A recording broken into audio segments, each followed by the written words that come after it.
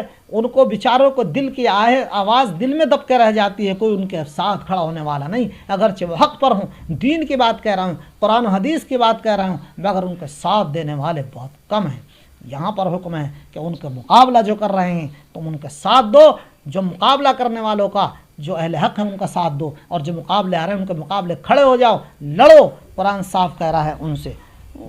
اس لیے فقاتلو کا لفظ ہے، فقاتلو حکم ہے، لڑو ان سے یہاں تک کہ وہ باز آ جائیں اپنی حرکتوں سے۔ چنانچہ جب یہ معلوم ہوگا کہ اگر میں نے قرآن و حدیث کے خلاف کوئی بات کہی، میں نے کسی کمزور کو ستایا، کسی کی دھی بیٹی کو دیکھا، کسی کی عزت سے کھیلا، تو سارے لوگ مجھ سے، محلے والے بستی والے مجھ سے لڑیں گے، تو کسی کی ہمت جرأت ہی نہیں ہوگی ایسا کرنے کی۔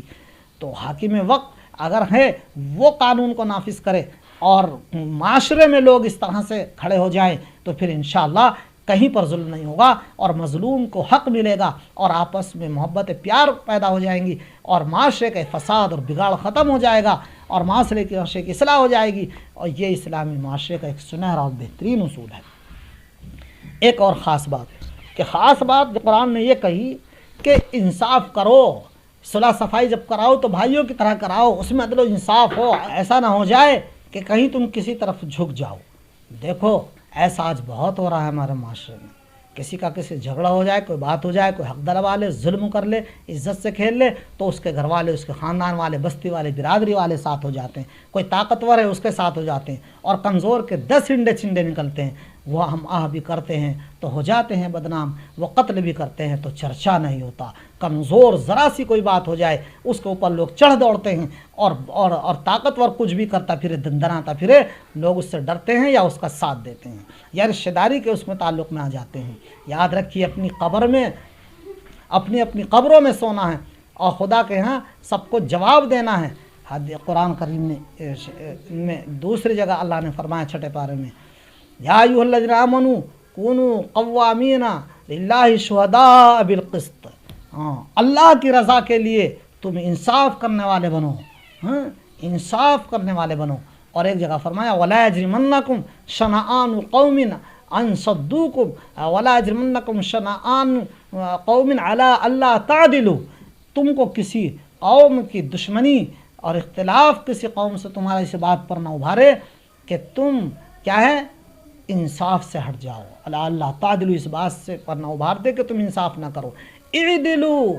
ہوا اقرب للتقوی، اعدلوا، انصاف ہی کرو، ہوا اقرب للتقوی، وہی تقوی کے زیادہ قریب ہے۔ واتقوا اللہ، اور اللہ سے ڈرتے رہو، ان اللہ تعالی خبیر، بے شک اللہ تعالیٰ جو ہے وہ باخبر ہے جو بھی تم کرتے ہو۔ تو دیکھیے اس انصاف کا، کیونکہ آدمی حمایت میں آ جاتا ہے رشتہ دار کی، دوست کی، برادری کی، خاندان کی، طاقتور کی، پیسے والے کی، اس لیے قرآن نے صاف کہہ دیا کہ اگر تو تمہارا کسی سے اختلاف ہے بھی اور اس کا کسی سے اختلاف ہو گیا اور تم ان میں صلح صفائی کرا سکتے ہو، تمہیں ثالث بنا دیا گیا ہے، تو تم یہ نہ سوچو کہ اب موقع ملا، اب اونٹ جو ہے وہ پہاڑ کے نیچے آیا، اب پنجرے میں پھنسا ہے، تم سیاست کھیل کر اور اس کو جو ہے وہاں پر دوسرے کا ساتھ دے کے اور غلط فیصلہ کر دو، اپنی کوئی پرانی خلش نکال لو، کیا کہنے لگو اس سے تو میرے مخالفت ہے، تو اب اس کا ساتھ دے کر کے تم غلط فیصلہ کر بیٹھو اور اس کو جو ہے نقصان پہنچا دو۔ نہیں، قرآن نے کہا اگر تمہارا اختلاف بھی اس سے ہے، تمہارا جھگڑا بھی ہے، لیکن اگر تم انصاف کرا، تم صلح صفائی کرا رہے ہو تو اعدلوا، انصافی کرو، یہی تقوی کے زیادہ قریب ہے۔ اللہ تعالیٰ کو یہ بات پسند ہے، انصاف کرنے والے پسند آتے ہیں اللہ تعالیٰ کو۔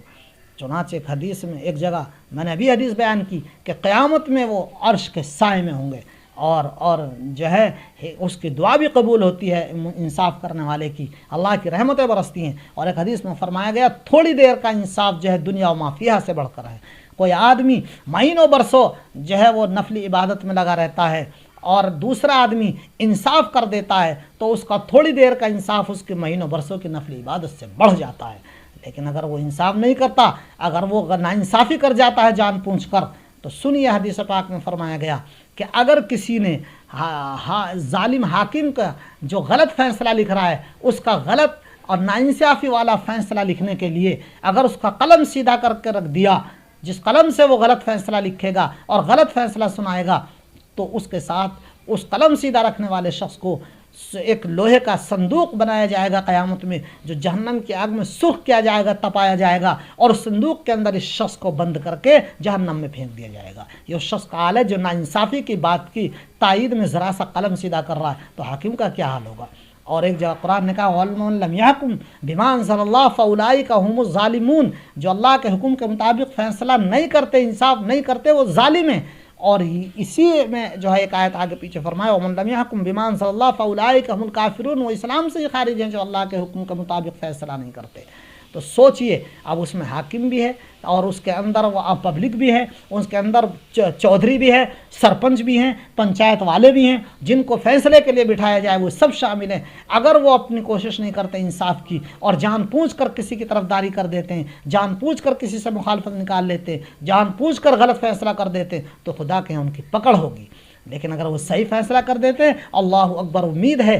کہ اللہ تعالیٰ اسی وجہ سے ان کی بخشش فرما دے گا اور ان کو عرش کا سایہ نصیب فرمائے گا۔ اس لیے قرآن نے اس کو صاف واضح کر دیا دوسری جگہ وَلَا يَجْرِمَنَّكُمْ شَنَآنُ قَوْمٍ عَلَىٰ أَلَّا تَعْدِلُوا، کسی قوم کی مخالفت اور دشمنی تم اس بات پر نہ ابھار دے کہ تم ناانصافی کرو، اس کے ساتھ نہیں، اعدلوا، انصافی کرو، ہوا اقرب للتقوی، یہ تقوی کے زیادہ قریب ہے۔ اور اسی کو یہاں اللہ نے فرمایا فَإِن فَاتَ فَأَصْلِحُوا بَيْنَهُمَا بِالْعَدْلِ وَأَقْسِطُوا، وہ باز آ جائیں تو صلح صفائی میں ان کے برابری سے بالکل انصاف کرو کہ ان اللہ یحب المقسطین، بے شک اللہ تعالیٰ کو انصاف کرنے والے پسند آتے ہیں، اللہ کو محبوب ہیں۔ تو اس سے اچھی کیا بات ہے میرے عزیزوں کہ اللہ کی محبوبیت مل جائے۔ اللہ کی محبوبیت ملنے کے لیے، اللہ کا محبوب بندہ بننے کے لیے بڑا آسان نسخہ ہے یہ کہ آدمی انصاف کرے، حق بات کہے، کسی کے ناجائز طرفداری نہ کرے، کوئی بھی بات سامنے ہو، کوئی بھی حالات آئیں، وہ انصاف کی بات کہے، انصاف کرے اور صلح صفائی کرائے انصاف کے ساتھ، ہر ایک کو یہ سمجھے کہ بھائی بھائی ہیں اور بھائی بھائی سمجھ کر انصاف کرا دے، انشاءاللہ وہ اللہ کا محبوب بن جائے گا۔ اور یہ جو تو خلاصہ یہ ہے کہ پہلی آیت شریفہ میں جو اصول بھی اللہ تعالیٰ نے اسلامی معاشرے کا اور اصلاح معاشرہ کے لیے کہ اگر دو جماعتوں میں جھگڑا ہو جائے، دو شخصوں میں جھگڑا ہو جائے جماعتوں میں، تو اس میں کسی بھی ایک طرف کا جھگڑا اختلاف ہو جائے تو چاہیے کہ لوگ پوری کوشش کریں اس کو ختم کرنے کی۔ لیکن اگر کوئی ظلم پر کمر باندھ لے اور چڑھتا چلا جائے دوسرے پر، تو پھر سب لوگ اس مظلوم کے ساتھ مل کر اس سے لڑیں، ظالم سے، یہاں تک کہ وہ چڑھائی سے باز آ جائے۔ اب جب وہ صلح پر آمادہ ہو جائے تو اب دونوں میں صلح صفائی کراؤ انصاف کے ساتھ، اور بھائی بھائی، دوسری آیت میں فرمایا کہ بھائی بھائی سمجھ کے صلح صفائی کراؤ، اس لیے کہ سارے مومنین بھائی بھائی ہیں، کسی کی ناجائز طرفداری اور کسی کے ساتھ جو ہے نرمی کا برتاؤ نہیں کیا جائے، بلکہ دو بھائی بھائی چارے والا اور بھائی بھائی سمجھ کر بالکل برابر ان میں انصاف کر دیا جائے۔ اور ہاں، انصافی طور پر اگر کوئی آگے پیچھے بات ہو جائے، اللہ معاف کرنے والا ہے، تو اللہ فرماتا اللہ سے ڈرتے رہنا، یہ میں سوچنا کہ صاحب ہم آج انصاف کر رہے ہیں، ہم طاقتور ہے تو کوئی کچھ کر نہیں سکتا، نہیں، اللہ تعالیٰ دیکھ رہا تم سے بڑا ہے۔ واتقوا اللہ، اللہ سے ڈرتے رہو، یہ خیال رکھو، خوف خدا رہے کہ ہم کہیں غلط فیصلہ کر دیا تو ایسا نہ ہو کہ اللہ کے یہاں سے ہماری پکڑ ہو جائے، اور جب تم صحیح طریقے سے فیصلہ کرو گے تو تم پر رحم ہوگا اللہ تعالیٰ کی طرف سے۔ ایک اور آخری بات، یہ جو فرمائے ایمان والے بھائی بھائی ہیں،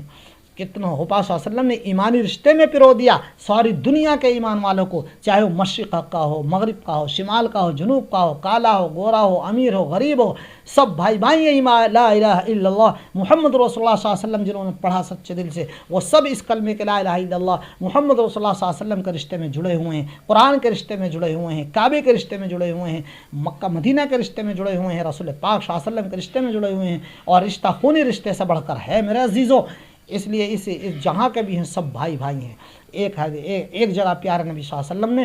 حدیث پاک میں اس کی عجیب مثال دی پورے جسم سے کہ المؤمن کا جسد واحدہ، مومن ایک جسم کے مانند ہے، جیسے سر سے پیر تک پورا ایک جسم ہے، مگر اس میں ہاتھ بھی ہیں، پاؤں بھی ہیں، آنکھ بھی ہے، ناک بھی ہے، زبان بھی ہے، دانت بھی ہیں، انگلیاں بھی ہے، دل بھی ہے، دماغ بھی ہے، روح بھی ہے، اور جوڑ بھی ہیں، کھال بھی ہے، ہڈیاں بھی ہیں، ساری چیز سب سے مل کر، گوشت پوست سب سے مل کر یہ جسم بنا ہے۔ لہٰذا اگر اس کے کسی حصے کو نقصان پہنچتا ہے تو پورے جسم پریشان ہو جاتا ہے۔ پیر میں کانٹا چبھا تو آنکھ بھی رو رہی ہے، سارا جسم لرز گیا، محسوس کر رہا ہے درد، ہاتھ ٹوٹ گیا، پیر ٹوٹ گیا، سر میں چوٹ لگ گئی، آنکھ دکھنے لگی، پیٹ میں درد ہوا تو پورا جسم پریشان ہو جاتا ہے۔ اسی طرح اگر کہیں بھی ایک مومن بھائی پریشان ہو تو سب کو پریشان ہو جانا چاہیے۔ یہ ہے ایمان والے سب بھائی بھائی ہیں، اور ایک انسانی بھائی ہیں جو کسی بھی مذہب کے ہوں، کہیں سے بھی تعلق رکھنے والے ہوں، وہ آدم علیہ السلام کی ماں حوا کے ہمارے اولاد ہیں، وہ ہمارے انسانی بھائی ہیں، ان سے بھی ہمیں محبت اور ہمدردی کے ساتھ رہنا ضروری ہے۔ تو یہاں پر اللہ تعالیٰ نے ہم کو بھائی بھائی فرما دیا، لہٰذا ہم سب بھائی بھائی ہیں۔ تو کوئی بات ہو تو ہم یہ سمجھے کہ آخر ہمارا بھائی ہے، جیسے بھائی بھائی کو نظر انداز کر دیتا ہے حقیقی بھائی بھائی کو، ایسے ہی ایمانی بھائی والا ایمانی بھائی کو جو ہے وہ نظر انداز کر دے، اور کئی اختلافات ہو جائیں تو اس طرح صلح صفائی ہو۔ لہٰذا ان میں بہترین اصول یہ بیان کیا گیا کہ سارے جھگڑے جو ایمان والوں کے آپس میں ہوں ان میں لوگوں پر لازم ہے کہ ان سب کو دور کرانے کی کوشش کریں، اور قرآن و سنت کے مطابق عدل و انصاف کے ساتھ اس کو دور کرائیں، اور کوئی ظلم پر کمر باندھ لے تو اس سے لڑیں، مظلوم کی حمایت میں، ظالم کی حمایت سے بچیں، اللہ سے ڈرتے رہیں۔ اللہ رب العزت پھر ان لوگوں پر رحم فرمائے گا۔ اللہ رب العزت سے دعا ہے اللہ تعالی ہم سب کو عمل کی توفیق عطا فرمائے، آمین۔ وآخر دعوانا ان الحمدللہ رب العالمین، الحمدللہ رب العالمین، والصلاة والسلام علی سید الانبیاء والمرسلین وعلی آلہ وصحبہ اجمعین۔ ربنا فی الدنیا حسنۃ وفی الآخرۃ حسنۃ وقنا عذاب النار، یا رحم الراحمین رب ارحمہما کما ربیانی صغیرا، یا اکرم الاکرمین ربنا هب لنا من ازواجنا وذرياتنا قرة اعین واجعلنا للمتقین اماما، یا جود الجوادین اللهم انا نسألک من خیر ما سألک من نبیک وحبیبک سیدنا محمد صلی اللہ تعالی علیہ وسلم، ونعوذ بک من شر ما استعاذک من نبیک وحبیبک سیدنا محمد صلی اللہ تعالی علیہ وسلم، وانت المستعان وعلیک البلاغ ولا حول ولا قوة الا بالله۔ ربنا تقبل منا انك انت السميع العليم وتب علينا انك انت التواب الرحيم، وصلى الله على النبي الأمين الكريم عليه التحية والتسليم برحمتك يا ارحم الراحمين۔